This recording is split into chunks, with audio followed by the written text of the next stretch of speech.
மஞ்சள் துண்டுல பாசி கட்டி இருக்கிறார். அழகான தலத்தில இருந்து நமக்கு காட்சி தரக்கூடிய கந்த கடவுள் நம்மளை எல்லாம் கூப்பிடுகிறார்கள். இந்த ஊருக்கு கோடான கோடி மனிதர்கள் இருக்கிறார்கள். வெற்றிவேல் முருகனுக்கு, வள்ளி நாயகிக்கு, தெய்வயானை நாயகிக்கு. இவங்க ரெண்டு பேரும் இங்க போவாங்க. இவங்க ரெண்டு பேரும் இங்க போய் புருஷன் கோவமா இருந்தா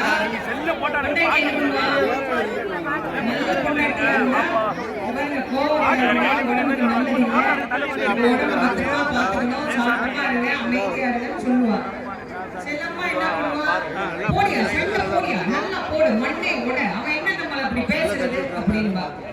அதனாலதான் சுவாமி சண்டை நடக்கும் போது தேவி என்ன பண்ணிடுவாரா, தள்ளி வச்சிருவாராம். சக்தி பக்கத்துல இருந்தா சங்காரம் நடக்காது. இந்த அம்மா அருளணும்னு நினைப்பா. பகைவனுக்கு கூட அருளணும்னு நினைச்சா பகைவனை எப்படி சங்காரம் பண்ண முடியும்? அதனால முருகப்பெருமானை அடைய வள்ளியும் தெய்வயானையும் தவம் பண்ணினாங்க. சாதாரணமா தவம் பண்ணல. இவங்க வள்ளி சுந்தரவள்ளி 2 ஆண்டுகள் தவம் பண்ணினாங்க முருகனை கல்யாணம் பண்ணிக்கணும்னு. முருகப்பெருமான் வந்து காட்சி கொடுத்து என்ன வரம் வேணும்னு கேட்டார். சுவாமி நாங்க 2 பேரும் உங்களை கல்யாணம் பண்ணிக்கணும்னு. உடனே கையோட வா, இந்த காலத்துல எல்லாம் ஒரு பொண்ணு கிடைக்கிறதே கஷ்டம், 2 பேர் வந்து என்ன கட்டிக்கிறேன் நான் உருவனா அப்படின்னு சாமி கூட்டு போய் கல்யாணம் பண்ணி இருக்கணும். பாப்பா முருகனுக்கு அப்பா அவ்வளவு விவரம் பத்தல, சின்ன பிள்ளை தானே. அவர் என்ன பண்ணிட்டார், அம்மா நான் வந்ததே சூரனை சம்ஹாரம் பண்ண, சம்ஹாரம் முடிகிற வரைக்கும்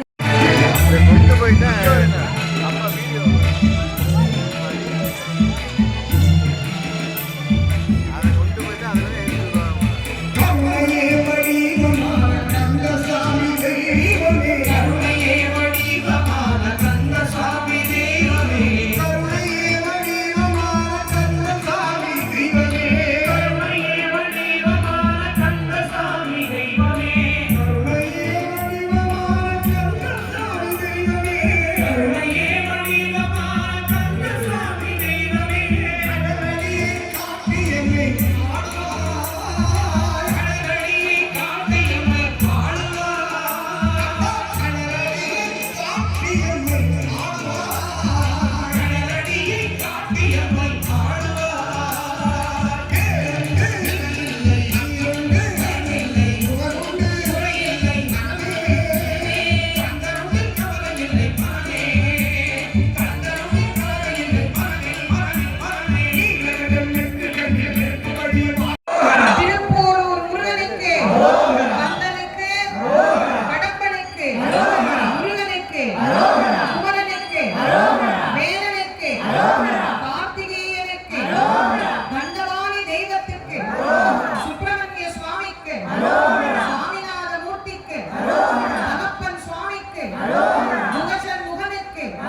நிறைவேற்றி கொடுத்தார் போல எங்களுக்கும் ஒவ்வொரு ஆண்டு வாழ்க்கையில எல்லாத்தையும் நிறைவேற்றி கூட முன்னாடி நிக்கிறவங்க கொஞ்சம் வழி விடுங்க.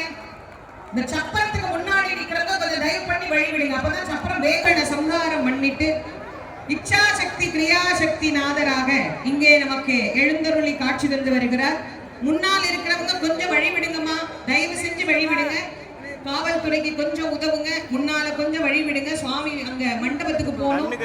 கொஞ்சம் முன்னால இருக்கிறவங்க வழி விட்டு சுவாமி போறதுக்கு வழி விட்டுட்டு ரெண்டு பக்கமா நில்லுங்க. விழிக்கத்துணை திருவெண்மலர் பாதங்கள் மேன்மை குன்றா ஒழுக்கத்துணை முருகா என்னும் நாமங்கள் முன்பு செய்த பழிக்கத்துணை அவன் பன்னிருத்தோ மகிழ்ந்த வழிக்கு துணை